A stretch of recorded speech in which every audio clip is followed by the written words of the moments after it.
The feminist art movement began in the late 1960s during what is known as the second wave of feminism. Before the feminist movement, the majority of women artists were invisible to the public eye. This created a huge outrage for women. It is what led to women coming together and forming organizations, women like the Guerrilla Girls. How did the Guerrilla Girls form?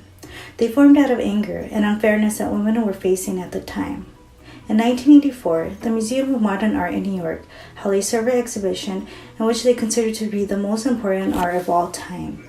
It included 169 artists, of which only 13 were women, and all the women were white and either from Europe or the United States.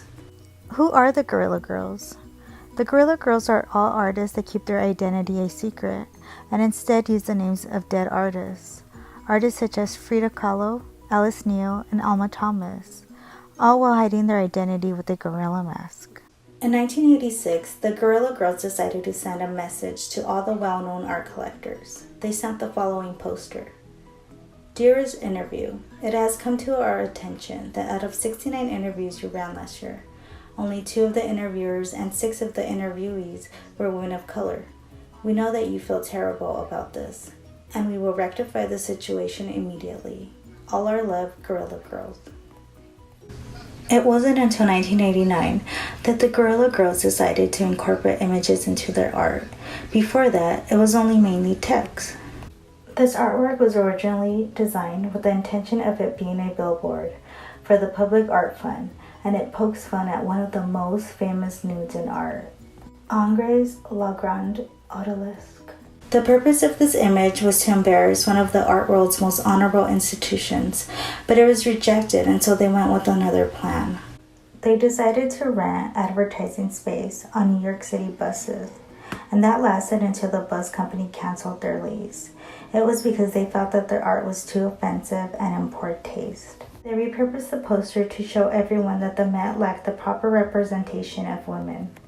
Which leads to the next question of what is it that inspires the Guerrilla Girls when creating their art?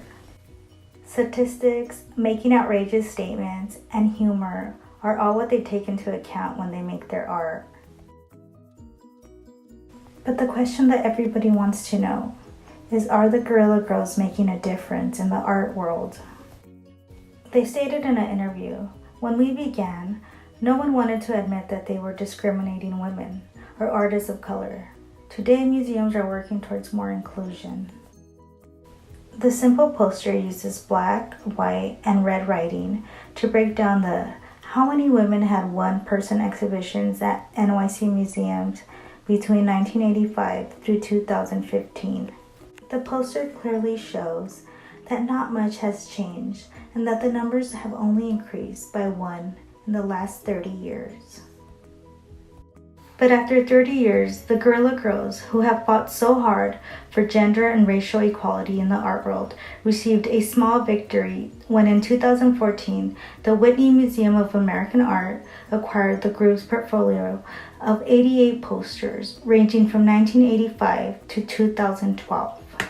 To me, they are art world royalty, said David Keel, the Whitney's curator for prints, who helped persuade the museum to acquire their work.